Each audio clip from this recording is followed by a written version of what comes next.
warahmatullahi wabarakatuh. Halo semua, salam sejahtera untuk kita semua. Saya Elsie Dahlia, mahasiswa manajemen dari Universitas Bina Sarana Informatika.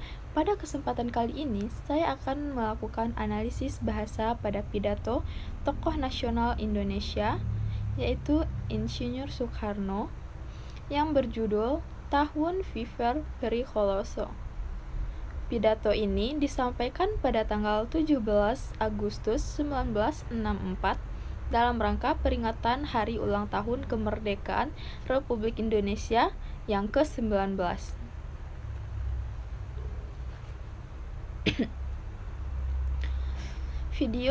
Video pidato aslinya memiliki durasi sekitar 15 menit dan dapat diakses melalui link yang akan saya cantumkan di deskripsi video ini ya. Baiklah, mari kita mulai analisisnya. Insinyur Soekarno adalah Presiden pertama Republik Indonesia yang juga dikenal sebagai Bapak Proklamator Kemerdekaan Indonesia. Pidato Tahun Viver Pericoloso disampaikan saat Indonesia menghadapi berbagai tantangan internasional dan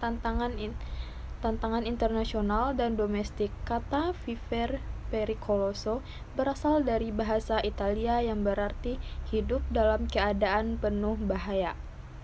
Yang menjadi tema utama pidato ini untuk membangkitkan semangat perjuangan rakyat Indonesia.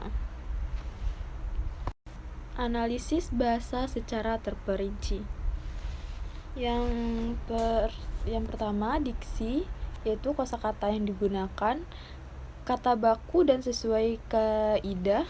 Pidato ini menggunakan kata-kata yang sesuai dengan kaidah bahasa Indonesia. Baku seperti kemerdekaan, rakyat, tanah air, perjuangan, persatuan.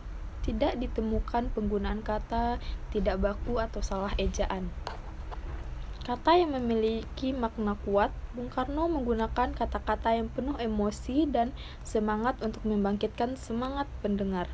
Contohnya, jangan kita takut, kita harus berdiri tegak, Indonesia akan tetap merdeka.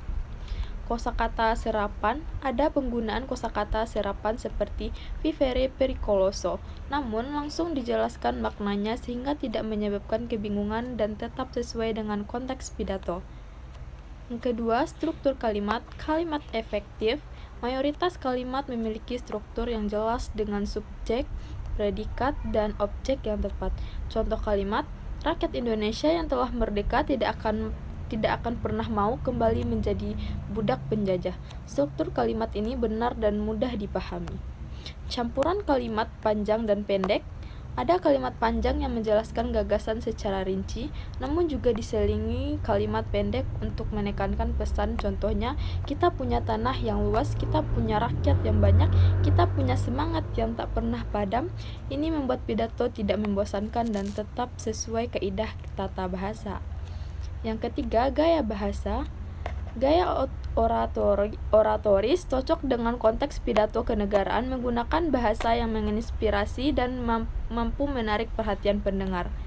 Penggunaan repetisi. Bung Karno sering menggunakan repetisi kata atau frasa untuk memperkuat pesan. Contohnya, kita harus berjuang, kita harus bertahan, kita harus meraih kemenangan.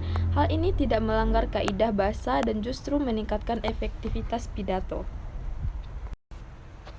Penggunaan metafora. Ada beberapa metafora yang digunakan seperti Indonesia adalah kapal yang harus kita bawa melalui badai besar, yang membuat pidato lebih hidup dan mudah dimengerti. Yang keempat, kesesuaian dengan kaidah bahasa Indonesia. Secara keseluruhan, pidato ini sangat sesuai dengan kaidah bahasa Indonesia. Penggunaan kosakata, struktur kalimat, dan gaya bahasa yang tepat membuat pesan bisa disampaikan dengan efektif. Meskipun ada beberapa kosakata yang jarang digunakan di zaman sekarang, hal itu tidak membuat bahasa menjadi salah atau tidak sesuai kaidah. Adapun kelebihan dan hal yang perlu diperhatikan. Kelebihan bahasa pada pidato ini adalah mampu menyatu dengan emosi pendengar dan sangat sesuai dengan konteks peristiwa. Sedangkan hal yang bisa jadi perhatian adalah penggunaan kalimat yang terlalu panjang pada beberapa bagian, meskipun secara tata bahasa tetap benar. Kesimpulan yang bisa diambil dari analisis ini adalah pidato tahun Viver Pericoloso karya Insinyur Soekarno merupakan contoh pidato yang baik dan sesuai dengan kaidah bahasa Indonesia.